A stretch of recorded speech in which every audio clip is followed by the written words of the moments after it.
दोस्तों, अगर आपके कंप्यूटर की पावर सप्लाई फूक गई है तो आपको ऑब्वियसली पावर सप्लाई को रिप्लेस करने की ज़रूरत पड़ेगी। पर अगर आप ऐसा देख रहे हो कि आप अपने कंप्यूटर में जब भी कोई हेवी लोड असाइन करते हो तो आपका कंप्यूटर अचानक रिस्टार्ट हो जाती है, तब भी आपको पावर सप्लाई को रिप्लेस करने की ज़रूरत हो सकती है। बहुत सारे केसेस में ये दिक्कत पावर सप्लाई की वजह से ही होती है। तो आज के इस वीडियो में दोस्तों हम बात करेंगे कि पावर सप्लाई को रिप्लेस करने से पहले आपको कौन कौन से ऐसी चीज़ें हैं जिसको ध्यान में रखना होगा और किस तरीके से आपको पावर सप्लाई को रिप्लेस करनी चाहिए ताकि सब कुछ सही सही हो जाए और बाद में जाके कोई दिक्कत खड़ी ना हो। तो चलिए दोस्तों आज के इस वीडियो को शुरू करते हैं। तो दोस्तों, पावर सप्लाई को रिप्लेस करने से पहले आपको ऑब्वियसली आपके कंप्यूटर की जो पावर रिक्वायरमेंट है उसके बारे में पता होनी चाहिए। मतलब आपके कंप्यूटर में जितने भी कंपोनेंट्स लगे हुए हैं उनका मैक्सिमम पावर रिक्वायरमेंट क्या है, मतलब जब वो बिल्कुल 100% लोड पे होते हैं तब उनका पावर रिक्वायरमेंट क्या होता है, ये सारी चीज़ें आपको पता होना चाहिए। अब दोस्तों, आप पता कैसे करोगे? देखिए, बहुत सारे ऑनलाइन कैलकुलेटर्स अवेलेबल है। इनमें से मैं आपको रेकमेंड करूंगा कि आप कूलर मास्टर की जो पावर सप्लाई कैलकुलेटर है उसका यूज़ कर सकते हो, या फिर आप आउटर विजन की जो पावर सप्लाई कैलकुलेटर है उसका भी यूज़ कर सकते हो। यहाँ पे जो आउटर विजन की पावर सप्लाई कैलकुलेटर है उसमें आपको बहुत सारे कंपोनेंट्स की ऑप्शन मिलती है। जो पुराने कंपोनेंट्स है, जो नए कंपोनेंट्स है, बहुत सारे वैरायटी ऑप्शन मिलती हैं। पर जो कूलर मास्टर की पावर सप्लाई कैलकुलेटर है इसमें उतना ज़्यादा ऑप्शंस नहीं होते, पर उसमें भी जो नए कंपोनेंट्स हैं उनका आपको ऑप्शन मिल ही जाती हैं। तो आप इन दोनों में से कोई सा भी यूज़ कर सकते हो। मैं आउटर विजन की पावर सप्लाई कैलकुलेटर को यूज़ कर रहा हूँ, इसीलिए क्योंकि मेरे इस सिस्टम में जो कंपोनेंट्स लगे हुए हैं बहुत ही पुराने हैं, तो इनका सपोर्ट मुझे कूलर मास्टर की जो पावर सप्लाई कैलकुलेटर है उसमें नहीं मिलता है। मैं आपको बता दूं कि इस सिस्टम में इंटेल की कोर i3 540 CPU है, उसके साथ 4 GB की रैम है, 2 GB करके 2 स्टिक लगी हुई हैं, और NVIDIA की GT 740 ग्राफिक्स कार्ड है। उसी के साथ साथ 1 TB की हार्ड ड्राइव है और 120 GB की SSD है। तो इस पावर सप्लाई कैलकुलेटर में इन सारे कंपोनेंट्स की वैल्यूज़ को पुट करने के बाद ये मुझे 253 वाट की पावर सप्लाई रिकमेंड कर रहा है, जो कि ऑब्वियसली एग्जिस्ट नहीं करता है। मतलब किसी ब्रांड की तरफ से तो मुझे इस तरह के अजीब से वैल्यू के पावर सप्लाई नहीं मिलेगा, इसीलिए मुझे 450 वाट या फिर 500 वाट की पावर सप्लाई लेनी पड़ेगी। यहाँ पे दोस्तों मैं आपको बता दूं कि जब भी आप एक पावर सप्लाई लेने जा रहे हो तब आप किसी भी चीप चाइनीज़ पावर सप्लाई के चक्कर में मत पड़िएगा। आपको ऑलवेज एक ब्रांडेड पावर सप्लाई ही लेनी है, चाहे वो कोई सा भी ब्रांड की हो, कूलर मास्टर की हो, कॉर्सर की हो, गीगाबाइट की हो, आसूस की हो, कोई भी ब्रांड हो, कोई फ़र्क नहीं पड़ता, पर आपको एटलीस्ट एक ब्रांडेड पावर सप्लाई लेनी है। क्योंकि ये जो non branded cheap Chinese power supplies आते हैं इनमें जो पावर रेटिंग्स लिखी हुई होती है वो करेक्ट नहीं होता, या फिर बहुत बार फ्लैक्चुएट करता है, और इन पावर सप्लाईज की एफिशिएंसी बहुत बेकार होती है। ये बहुत ज़्यादा गर्म होते हैं और बहुत सारे केसेस में ये आपके कंपोनेंट्स को, आपके कंप्यूटर की जो कंपोनेंट्स लगी हुई हैं उनको भी प्रोटेक्ट नहीं कर पाता।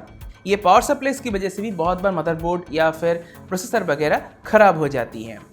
तो ऐसा ना हो, इसीलिए मैं आपको रिकमेंड कर रहा हूँ कि आप एक ब्रांडेड पावर सप्लाई के साथ जाइए।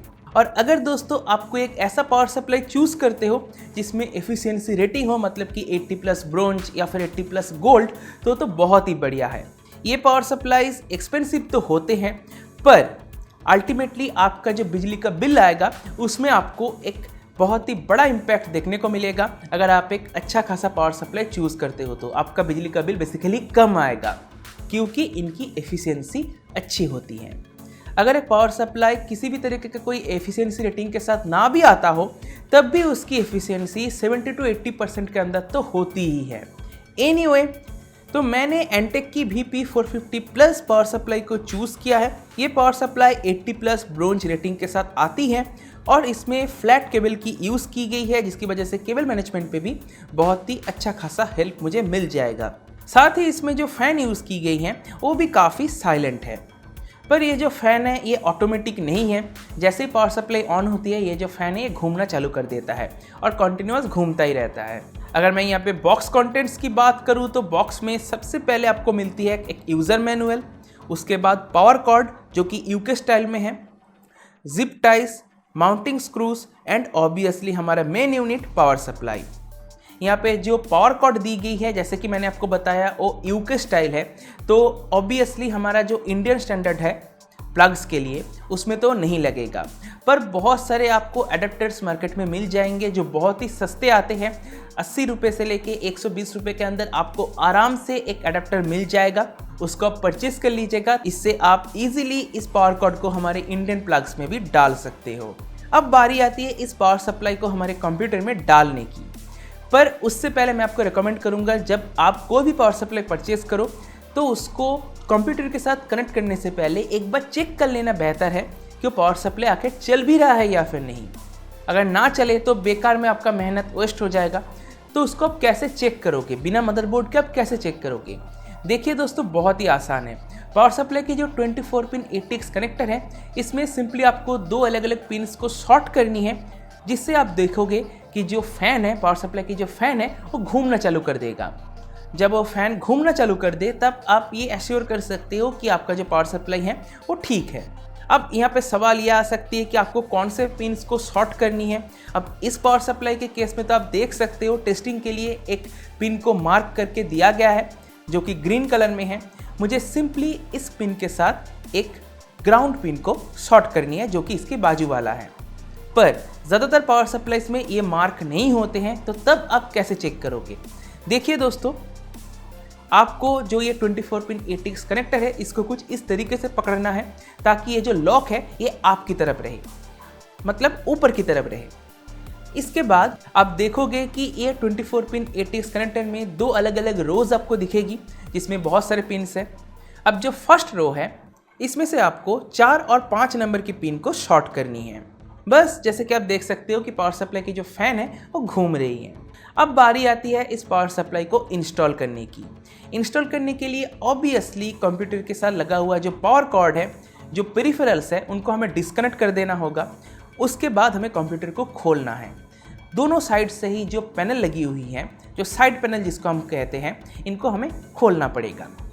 उसके बाद हमें कंप्यूटर के अंदर जो 24 पिन ATX कनेक्टर है और जो CPU कनेक्टर है, इनको मदरबोर्ड से डिस्कनेक्ट करना है। और उसके साथ साथ जो SSD है, जो हार्ड ड्राइव है, उसके साथ जो पावर कनेक्टर्स लगी हुई है, उनको भी हमें निकाल देना पड़ेगा।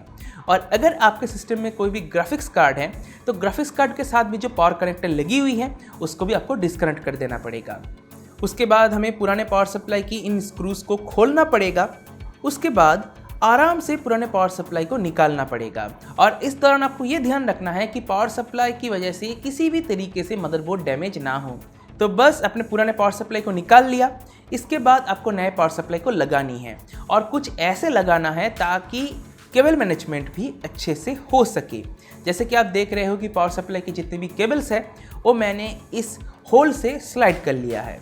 ऑल्दो ये जो कैबिनेट है, इसमें हम केबल मैनेजमेंट उतने अच्छी तरीके से तो नहीं कर सकते क्योंकि ये कैबिनेट ऑब्वियसली केबल मैनेजमेंट को उतने अच्छी तरीके से सपोर्ट नहीं करता है। पर हम कुछ इस तरीके से कोशिश करेंगे ताकि कंप्यूटर के अंदर एयर फ्लो अच्छे से हो सके और धूल एक जगह इकट्ठी ना हो जाए। चलिए, अब 24 पिन ATX कनेक्टर जो है उसको मदरबोर्ड के साथ लगा देनी है, साथ ही साथ CPU कनेक्टर को भी लगाना है और हार्ड ड्राइव और SSD के साथ जो पावर कनेक्टर है उनको भी लगा देना है। और अगर आपके सिस्टम में ऐसा कोई ग्राफिक्स कार्ड है जिसको पावर की रिक्वायरमेंट है, अलग से PSU से डायरेक्टली पावर की रिक्वायरमेंट है, तो उस कनेक्टर को भी आपको लगा देनी है। इसके बाद और क्या, कंप्यूटर को सिंपली करना है बंद, सारे के सारे स्क्रूज को कस देना है, जो पेरिफेरल्स है, जो पावर कनेक्टर है, उनको कनेक्ट करना है, पावर सप्लाई की जो स्विच है उसको ऑन करना है। जी हाँ दोस्तों, ये चीज़ आपको भूलना नहीं है। पावर सप्लाई की जो स्विच है दोस्तों, जब आप खरीदते हो तब वो ऑफ रहता है, आपको उसको ऑन करना है। उसके बाद आप अपने कंप्यूटर को नॉर्मली जैसे ऑन करते हो ऑन कीजिए। उसके बाद आप देखोगे कि आपका कंप्यूटर बिल्कुल सही सही वर्क करेगा, कोई दिक्कत नहीं होगी। बस इसके बाद आप अपने सिस्टम में थोड़ा सा लोड असाइन कीजिए, कोई गेम प्ले कीजिए या फिर कोई बेंचमार्किंग सॉफ्टवेयर को रन करवा दीजिए, जिससे ये होगा कि आप ये भी चेक कर पाओगे कि जो पावर सप्लाई आपने लगाया है वो सही सही वर्क कर भी रहा है या फिर नहीं। तो दोस्तों, आपने देखा कितना आसान है, कोई रॉकेट साइंस नहीं है ना। तो बस आज की इस वीडियो को मैं यहीं पे समाप्त करता हूँ। मुझे उम्मीद है आपको वीडियो को पसंद आया होगा। अगर आपको वीडियो पसंद आया तो वीडियो को लाइक कीजिए, अपने दोस्तों के साथ शेयर कीजिए। अगर आपके मन में कोई सवाल है तो मुझसे कमेंट सेक्शन में बेझिझक पूछ सकते हो, मैं उसका आपको जरूर रिप्लाई करूंगा। अगर आपने मेरे चैनल को अभी तक सब्सक्राइब नहीं किया जो सब्सक्राइब कर लीजिए और सब्सक्राइब करने के साथ नोटिफिकेशन बेल है उसको जरूर टैप कर दीजिएगा। इसी के साथ इस वीडियो को मैं यहीं पे समाप्त करता हूँ। देने के लिए दोस्तों का बहुत बहुत धन्यवाद। Good bye.